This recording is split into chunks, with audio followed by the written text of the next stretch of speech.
Welcome to இது நம்ம kitchen. இன்னைக்கு நம்ம கிச்சனில் என்ன பண்ண போகிறோம்னா வாழைக்காய் பஜ்ஜி பண்ண போகிறோம்.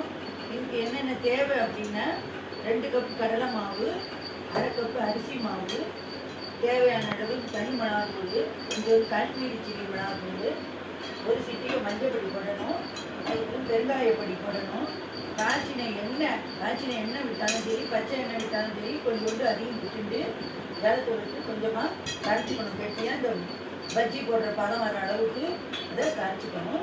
இப்போ நம்ம கரைச்சிக்கோங்க. இது இன்னைக்கு நம்ம போடுறது சிம்பிளாக போடணும்.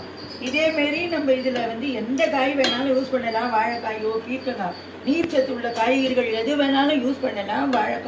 வாழைக்காய் தான் போடணும் அப்படிங்கிறது கிடையாது. பரங்கிக்காய் போடலாம், பீர்க்கங்காய் போடலாம், வெங்காயம் போடலாம். அதுக்கப்புறம் சகல காய்கறிகளும் எது வேணாலும் போடலாம். ஓமவல்லி இலை போட்டு பண்ணலாம். இதிலே நம்ம மசாலா பஜ்ஜின்ட்டு ஒன்று நாட்டலாம். அதில் என்னென்னா நம்ம அரைக்கும் போதே நம்ம இதில் தனியாக ஓமம், ஜீரகம் இதெல்லாத்தையும் வறுத்து பவுட்ரு பண்ணி பொடி பண்ணி வச்சுட்டு இஷ்டப்பட்டவா பூண்டு பிடிக்கும் தேவைங்கிறவா பூண்டும் இதில் சேர்த்துப்பா. இது எல்லாத்தையும் தனியாக நல்லா வெயிலில் காய வச்சு பவுட்ரு பண்ணி அரைச்சி வச்சுட்டு அதை இந்த பஜ்ஜி மாவோட கலந்து போட்டோம்னா அது இன்னும் டேஸ்ட்டாக இருக்கும். இதையே ஊற வச்சு அரைச்சி இந்த கல்யாணங்களில் போடுற மாரி கடலைப்பருப்பு, பருப்பு எல்லாத்தையும் போட்டு பச்சை அரிசி எல்லாத்தையும் போட்டு அரைச்சி மிளகாய் வத்தல், ஜீரகம், பெருங்காயம் எல்லாத்தையும் போட்டு அரைச்சி அந்தமாரி பண்ணுறதும் பண்ணலாம். அது ஒரு நாளைக்கு இன்னொரு நாளைக்கு நம்ம பண்ணுவோம். இன்றைக்கி நம்ம அந்தமாரி வாழைக்காய் பஜ்ஜி இன்றைக்கி போட்டு விடலாம்.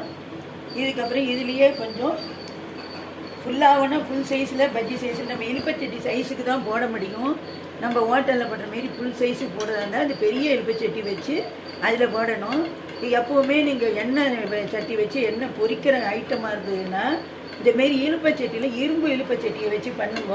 அலுமினியம் இலுப்பச்சட்டியை வச்சு பண்ணாதீங்க, அது சரியாக வராது. இப்போ எண்ணெய் நம்ம காஞ்சிடுத்தான்னு பார்ப்போம். எண்ணெய் கொஞ்சம் காயணும். எண்ணெய் காயாமல் போடக்கூடாது. போட்டால் அது சவுக்குன்னு இருக்கும். இதுலேயே சில பேர் இந்த பஜ்ஜி மாவுலேயே சில பேர் என்ன பண்ணுவாங்கன்னா இட்லி மாவோ தோசை மாவோ மிச்சம் இருக்குது, இல்லை கொஞ்சம் புளிச்சு போயிடுது, இல்லை இந்த இதுக்கு வேணும் அப்படின்னா அதை போடுவாங்க. போட்டாலும் பஜ்ஜி நல்லா புசுன்னு வரும். இதுலேயே நம்ம இன்னும் என்ன பண்ணலாம் அப்படின்னாக்க இதுலேயே சில பேர் ஆப்ப சோடா போடுவா பஜ்ஜி புசுன்னு வரணுங்கிறதுக்காக. நம்ம அதெல்லாம் போடலை. அதெல்லாம் வயிற்றுக்கு கெடுதல். அதெல்லாம் நம்ம போட்டோம்னா வயிறு ப்ராப்ளம் கொடுக்கும். அதனால் அதெல்லாம் தேவை கிடையாது.